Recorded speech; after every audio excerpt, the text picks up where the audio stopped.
안녕하세요. 오늘은 요즘에 꽤 이슈가 되고 있는 마이크로소프트의 클라우드 서비스가 다운된 그 문제에 대해서 장애 근거를 체크를 해보고 원인 분석을 해보겠습니다. 여기서 이제 근거라는 거는 일반적으로 이제 소프트웨어의 아키텍처 이런 것들을 다룰 때 레셔널이라고 해서 실제로 이제 이러한 근거를 기반으로 해서 우리가 아키텍팅을 많이 하거든요. 그래서 이 장애 근거를 체크를 해 보겠습니다. 자, 요거를 체크하기 위해서 제가 이제 요 장애 근거에 대한 내용을 수집하기 위해서 주요하게 참조 동영상을 이렇게 봤는데요. 일단 투데이.com이라고 해서 여기는 이제 이번 장애의 원인이 된 크라우드 스트라이크 요 회사의 CEO가 나와가지고 실제로 인터뷰한 내용들을 좀 봤고요. 그래서 이제 이쪽에서 이제 뭐 CEO니까 실제로 이제 장애가 나고 나서 보통 한 10시간 정도 있다가 나와가지고 현재 이슈가 무엇인지 알았고 그것을 해결을 하고 있다 이렇게 얘기를 하고 있는 부분들이 있죠. 그래서 이제 실제로 해결이 되는 부분도 있는 것 같고요. 요 부분들을 봤고요. 다음에 이제 CBS 뉴스를 봤는데 실제로 이제 여기에서 보면은 이쪽에서 이번에 이제 마이크로소프트의 이제 글로벌 그런 기술적인 부분들에 이슈가 되는 것들이 원인이 무엇인가 뭐 이런 것들을 좀 봤고요. 그 다음에 이제 투데이 쇼의 오스트레일리아 이런 것들은 이제 실제로 이제 비즈니스 시스템에 되게 이제 큰 그러한 이제 문제가 있다 이러한 내용들을 다룬 부분입니다. 그 국내 언론 쪽에는 YTN, SBS, MBC, JTBC, 연합뉴스TV 이렇게 봤는데요. 국내 언론은 조금 해외 쪽의 언론에 비해서는 조금 짧게 다른 내용들이 대부분 많았고요. 이제 다룬 내용들이 좀 짧았다는 부분들이 있고요. 그 다음에 일부 기술적인 부분들은 전문가적인 시각에서 봤을 때는 조금은 이제 그 너무 개념적으로 다루었다는 생각이 들어가지고 요 내용들을 한번 만들게 됐습니다. 자, 일단 장애 증상을 보면은 요거는 이제 스카이뉴스 오스트레일리아 쪽에서 나온 건데 이런 형태. 그러니까 우리가 보통 이제 이렇게 이제 블루 화면이라고 해서 실제로 MS 윈도우가 이슈가 됐을 때 이런 형태가 사용이 뜨죠. 그리고 이렇게 리커버리라고 이렇게 떠 있는 이 두 가지 형태가 일반적 장애의 유형으로 지금 보여지고 있습니다. 이런 증상들이 나타나고 있고요. 다음에 이제 장애 규모는 아직은 전체가 다 파악은 되지 않았는데 실제로 이 뉴스들을 좀 보니까 여기에서 보면은 은행이라든지 그리고 이제 공항 그리고 헬스케어 리테일 그래서 이제 주로 이제 대부분 글로벌 뉴스들이 공항 중심으로 다루긴 했어요. 그래서 뭐 예를 영국의 런던 공항 같은 데는 뭐 30만 명 정도가 실제로 이제 이슈가 되고 있다라고 되어 있고요. 여기에서 보시면 알겠지만 주요 이슈가 된 지역들이 이제 미국 쪽 그리고 이렇게 뭐 런던 쪽에 한국에서도 인천공항에서 이슈가 돼가지고 우리나라 뉴스에도 이 부분들이 많이 다루어졌습니다. 그래서 이제 지금은 아직은 정확한 장애 규모는 전체적으로 파악을 하긴 좀 어렵고요. 그런데 이제 일단은 공항 중심으로 이슈가 돼 있었고 그 다음에 실제로 헬스케어라든지 그리고 이제 금융권 이런 데서도 이슈가 된 부분들이 지금 파악이 되고 있습니다. 조금 더 이제 지켜봐야 될 부분들이고요. 그래서 요거는 이제 장애 원인에 대해서 실제로 이제 이분이 이제 크라우드 스트라이크 CEO 그래서 이제 이분이 이제 실제 인터뷰를 한 부분인데 이분 말로는 여기에 이제 이렇게 제가 이 번역을 좀 달았는데요. 그러니까 업데이트가 전송이 되었고 그 다음에 해당 업데이트에는 소프트웨어 버그가 있었다. 그래서 실제로 이제 어떤 윈도우의 PC 레벨 그리고 어떻게 보면 서버 쪽 레벨도 요거까지는 정확하게 말을 안 했는데 그러니까 윈도우 쪽에서만 이슈가 됐고 리눅스나 이런 데에서는 이슈가 안 됐는데요. 그래서 이제 얘 보안 패치를 내렸을 때 윈도우 OS하고 충돌해 가지고 장애가 발생하는 이러한 형태라고 말을 하고 있죠.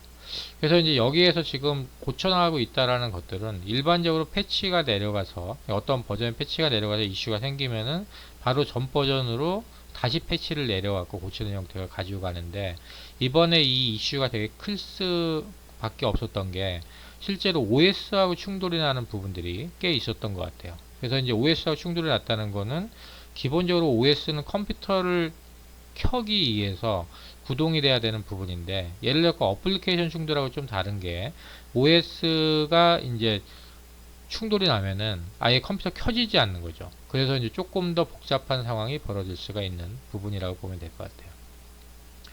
그런데 이제 크라우드 스트라이크의 CEO의 해명을 들었긴 했는데요, 저도. 그런데 이제 제가 좀 진행했었던 아키텍트의 관점에서 봤을 때 이제 이런 부분에 의문점이 좀 있는 부분이 있습니다. 첫 번째는 뭐냐면은 이 회사가 꽤 이제 급성장을 하는 회사인데, 일반적으로 이제 소프트웨어 회사에서 패치를 할 때 패치 이전에 다양한 상황에서 테스트를 진행을 하고요.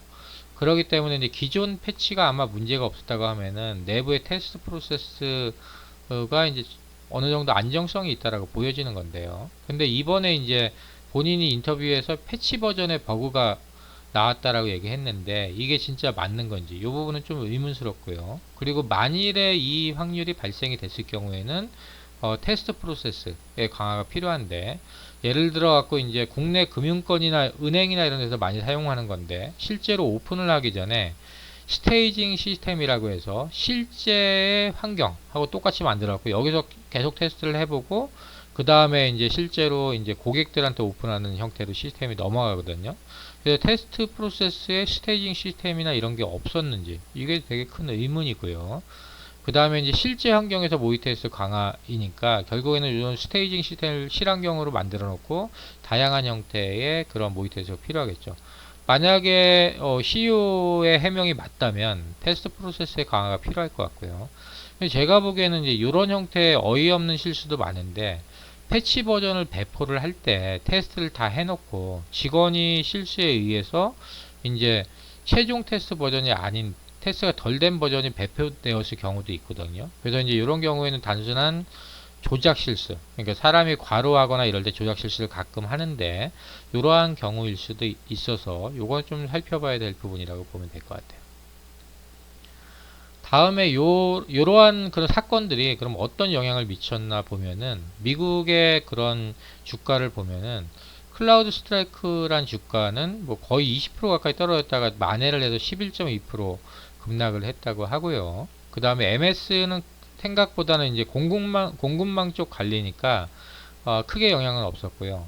그 다음에 이제 클라우드 스트라이크의 경쟁사인 이제 팔로알토 네트워크스나 그리고 이제 센티넬원 이런 데는 오히려 상승을 했는데, 이런 이유는 뭐냐면은 국내에도 이제 크라우드 스트라이크가 MS에다가 보안 쪽을 이제 공급을 하고 있는 건데, 이러한 이슈가 되면은 아무래도 회사를 바꿀 수도 있기 때문에 이러한 부분들이 좀 있었던 것 같아요. 그리고 크라우드 스트라이크는 이제 MS 쪽에서 이제 뭐 회사를 바꿀 수도 있는 그러한 리스크도 있지만, 실제로 이제 이번에 계약이 어떻게 됐냐에 따라 가지고 손해배상과 관련된 부분들의 불확실성도 남아있다 보면 될 것 같아요.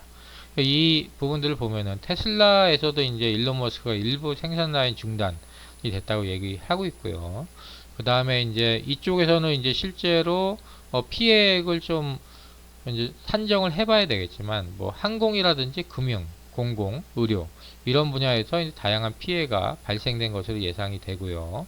그래갖고 이제 이거는 이제 근본적으로 MS의 클라우드를 썼기 때문에 MS에서 일단은 고객한테 보상을 하는 건지, 그리고 이제 MS가 아니면 크라우드 스트라이크 쪽에다가 보상액을 또 다 물릴 건지, 이런 거에 따라 가지고 이제 크라우드 스트라이크에 추가적인 타격이 있을 수도 있고, MS 입장에서도 이게 이제 보상 부분들이 어떻게 나오느냐에 따라 가지고 타격이 있을 수 있을 것 같습니다. 그래서 이제 시사점을 보면은 요거는 사실은 이제 아키텍처적인 관점으로 깊이 들어가면 상당히 복잡한데, 그런데 이제 이거는 좀 일반인들이 좀 알기 편하게 하기 위해서 제가 이렇게 간단하게 만든 거니까요. 좀 최대한 좀 쉽게 좀 설명을 좀 드릴게요.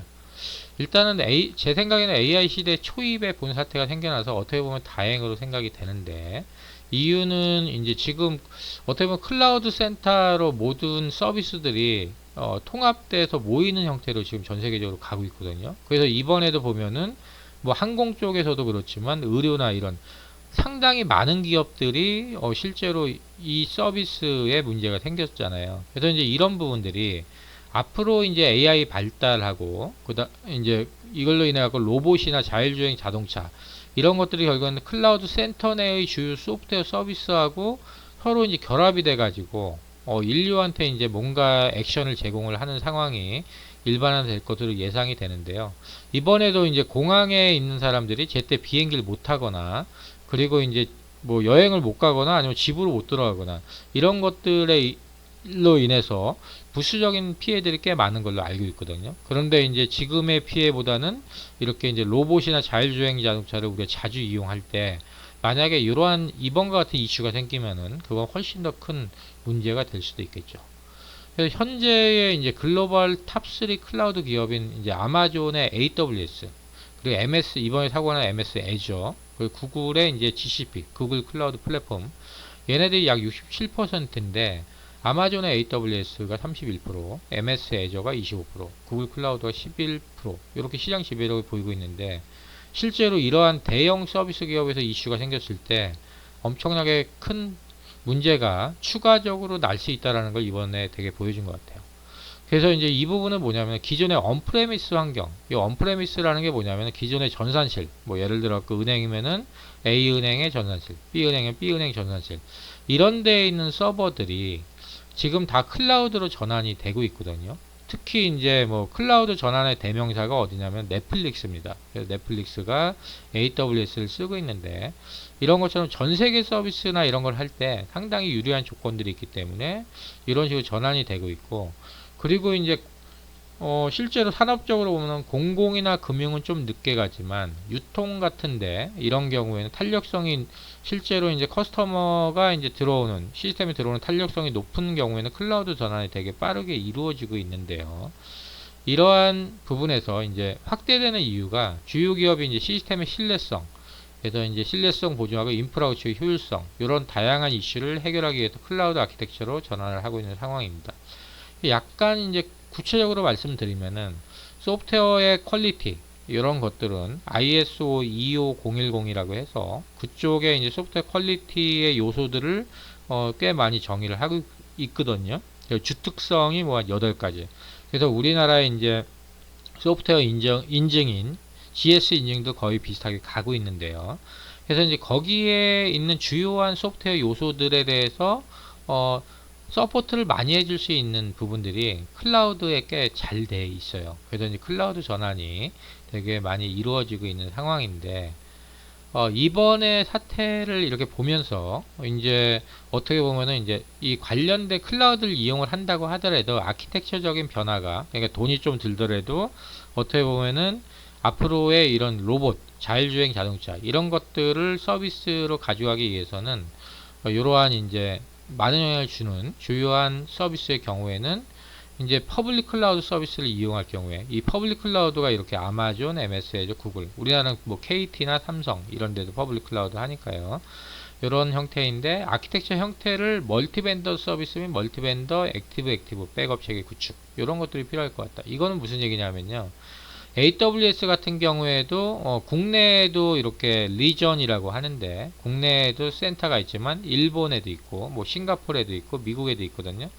그러면은 이제 주요하게 서비스하는 내용은 이제 아마존 AWS를 쓸 경우에 한국에다가 이제 주요 서비스 내용을 두고 얘를 백업하는 형태. 그러니까 얘가 죽으면은 바로 이렇게 이제 또 작동이 되는 그런 걸 액티브라고 하는데 그런 서비스 하나를 갖다가 미국에 놓는다든지 아니면은 뭐 한국과 일본에 놓는다든지 이런 식으로 가지고 가고 있거든요.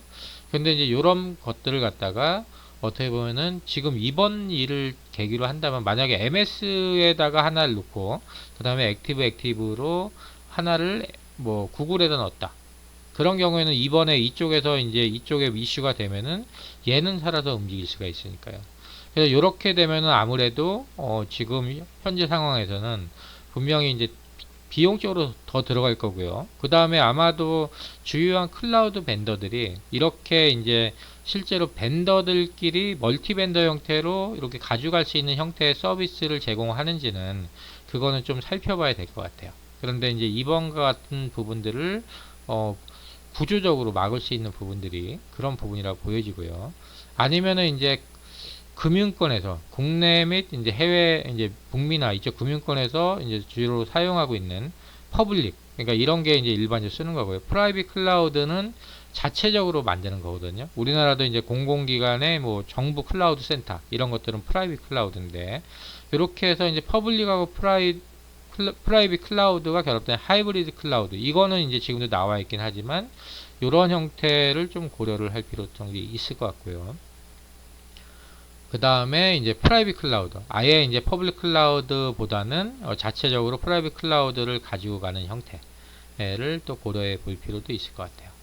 그래서 이번에 이제 어떤 이제 요거를 갖다 좀 더 원인 분석을 해봐야 되겠지만, 요 원인을 분석을 하면서 이게 실제로 이제 지금 현재 이슈가 되고 있는 요 기업인 크라우드 스트라이크 입장에서는 자기네 이슈가 있다라고 거의 뭐 CEO가 나와서 인정을 해가지고 괜찮은, 약간은 이제 좀 보상 문제에서 많이 본인들이 페널티를 가져갈 확률이 좀 높긴 하지만, 실제로 MS 입장에서도 MS가 공급망으로 이제 보안 쪽의 공급망으로 크라우드 스트라이크를 선택을 했기 때문에, 그래서 이제 이런 부분에서 이제 MS에서의 그런 공급망과 관련된 서플라이 체인과 관련된 그 팀들도 실제로 이제 이런 부분에서는 책임을 좀 어느 정도는 져야 될 그런 상황이 될 수도 있을 것 같습니다. 그래서 이렇게 이제 간단하게 좀 알아봤고요. 이게 이제 기술적으로는 꽤 복잡한 부분이지만 지금 뉴스를 보면은 약간은 조금은 다른 얘기가 있는 듯한 느낌도 들고, 그래서 이제 간단하게 정리를 해봤습니다. 자, 이렇게 해서 간단하게 이번에 MS 클라우드 사태에 대한 내용을 알아봤습니다. 고맙습니다.